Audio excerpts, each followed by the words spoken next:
Following the deadly Starobelsk attack, Russia signaled massive retaliatory strikes against Kyiv as tensions sharply escalated across the region. Moscow warned foreign nationals and diplomats to leave Kyiv immediately before intensified Russian military operations begin across the capital. After reports of children killed in Starobelsk, fears are rising over how far Putin's retaliation could potentially escalate next. Lavrov personally warned Rubio about upcoming Russian strikes, while Moscow blamed Zelensky's government for deadly attacks.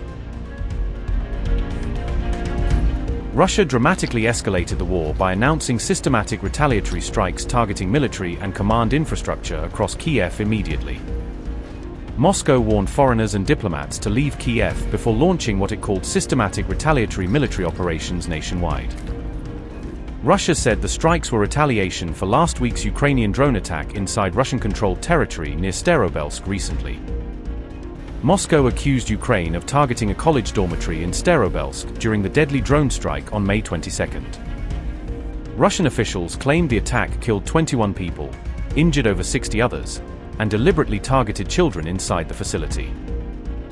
Ukraine denied intentionally attacking civilians, insisting its forces targeted drone coordination and military-linked operational infrastructure instead across territories. Moscow called the incident further proof of what it described as Kyiv's terrorist and Nazi nature during escalating tensions. Russian officials warned Kyiv's command centers, military headquarters, and decision-making facilities would become direct operational targets immediately nationwide. Russia also urged foreign citizens, diplomats, and international organizations to evacuate Kyiv immediately before further escalation unfolds across Ukraine. Residents throughout Kyiv were advised to avoid government, military, and administrative locations vulnerable to possible Russian strikes immediately nationwide. The warning followed one of Russia's heaviest coordinated missile and drone assaults since the Ukraine war originally began years ago. Russian forces reportedly used drones, cruise missiles, and Oreshnik hypersonic missiles during recent large-scale coordinated attacks across Ukraine. Ukrainian officials reported extensive destruction across Kyiv, including severe damage to homes, schools, and major civilian infrastructure facilities nationwide. President Volodymyr Zelensky accused Moscow of deliberately terrorizing civilians through relentless bombardments targeting cities and infrastructure across Ukraine. Шановні українці, сьогодні відночі всюди, де потрібно, працюють рятувальники та необхідні служби. Всім, хто був поранений, цим ударом буде надана допомогу. Це наш обов'язок, і держава його виконає. Я вдячний кожному і кожній, хто працює на місцях після ударів, щоб допомогти нашим людям. Зараз відомо, що постраждали щонайменше 83 людини від початку доби. На жаль, є загиблі. Мої співчуття рідним та близьким. Важкий був удар ракет різних типів 90, із них багато балістики 36, 600 дронів. На жаль, не всю балістику вдалося збити.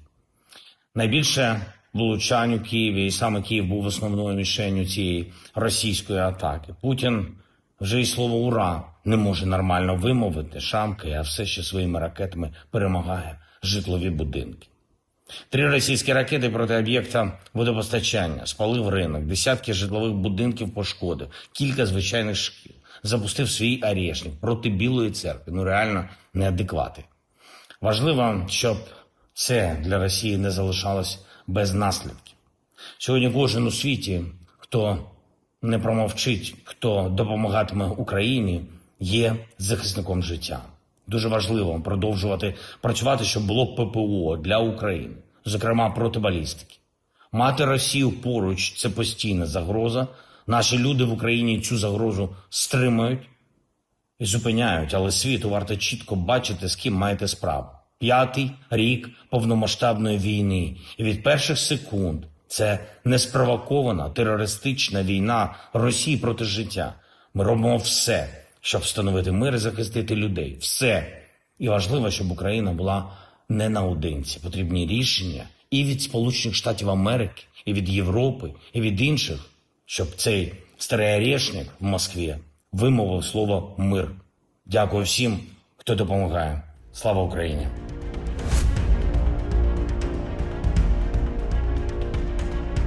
Meanwhile, Sergei Lavrov issued a chilling warning to Marco Rubio, urging evacuation of the American embassy from Kyiv immediately. Russia's foreign minister reportedly gave Rubio advance notice regarding upcoming Russian strikes targeting infrastructure and military facilities inside Kyiv. Lavrov said Russian forces would launch attacks against Ukrainian military-linked infrastructure and key operational command centers across the capital. Moscow also urged the United States and allied nations to evacuate citizens from Kyiv before tensions escalate even further. Despite worsening tensions, Lavrov and Rubio reportedly agreed to continue diplomatic engagement aimed at preventing broader international escalation ahead. Lavrov accused European leaders and Kyiv authorities of undermining earlier American-brokered peace initiatives through aggressive political and military actions. Russian ministry statement read, and I quote, "On instructions from Russia's President Vladimir Putin, Sergei Lavrov officially conveyed to the US side that, in response to the Kyiv regime's continued terrorist attacks against civilians and civilian infrastructure on Russian territory, the armed forces of the Russian Federation are launching systematic and consistent strikes against facilities located in Kyiv that are used for the needs of the Ukrainian military, as well as against the relevant decision-making centers." Sergei Lavrov drew attention to the Russian Foreign Ministry statement of May 25, which recommended that the US, along with other countries with diplomatic missions in Kyiv, ensure the evacuation of their diplomatic personnel and other citizens from the Ukrainian capital. The minister recalled the agreements on the Ukrainian conflict reached at the highest level at the proposal of the US in Anchorage in August 2025, and expressed regret that the aggressive efforts of the European elites and the Kyiv regime are undermining these agreements, which had opened the way to a sustainable long-term settlement based on a balance of interests. They exchanged assessments of diplomatic initiatives aimed at overcoming the crisis in the Strait of Hormuz and of the situation surrounding Cuba. Sergei Lavrov and Marco Rubio reaffirmed their mutual commitment, notwithstanding known differences, to step up efforts to normalize the working conditions of the diplomatic missions of Russia and the US on each other's territory, unquote. Did you guys give it a call, Lavrov? He said in the readout that he's trying to encourage the U.S. to withdraw staff from Kyiv. Did you talk to him? Well, they sent a notice to all the embassies, and I think he was just calling to personally tell me. They told all the embassies to Kyiv's going to be a very dangerous place. Kyiv's been a very dangerous place now for a number of years. Look, the danger in all of these wars as they continue and they go on is that they always have the threat of escalation, spreading into something new. So I spoke to him yesterday about that and a couple other topics, and obviously Putin had asked him to call me to relay the message directly to the president, which I did, but obviously we had already seen the notice sent out to all the diplomatic facilities. And I said, right now there's no active, scheduled negotiations ongoing with Ukraine, but the U.S. is always prepared to play a constructive and helpful role if that opportunity presents itself. What about these big Russian strikes in Kyiv? It's some of the biggest. Yeah. Well, this is what happens with these wars. I mean, they just continue to escalate. There's a big strike coming one way, the bigger strike coming back, and that's how these things unravel and keep going. And it's why the war needs to come to an end. Look, every time you see these big strikes from one side or the other, it's a reminder of why this is a terrible war that's now gone on longer than the Second World War, and it needs to come to an end. And the U.S. stands ready and prepared to help do whatever we can to help facilitate the end of this war. And hopefully the opportunity will present itself at some point that we can play that role again.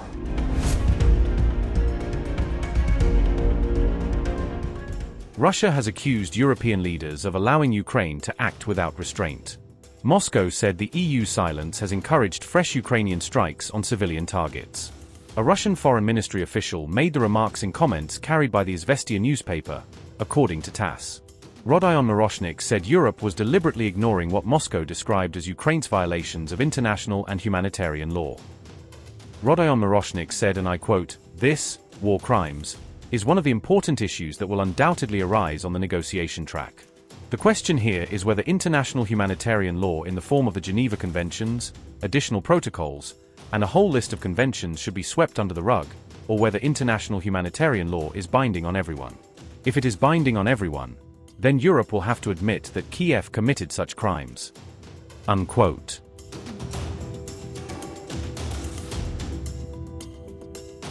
EU leaders condemned Russia's latest strikes but did not mention the reported attack on the dormitory in Starobelsk. Russian authorities said 21 people were killed and another 60 were injured in Starobelsk. Moscow said most of those killed in the dormitory strike were teenage girls. Russian officials said Ukrainian drones hit the main college building and dormitory in 3 waves.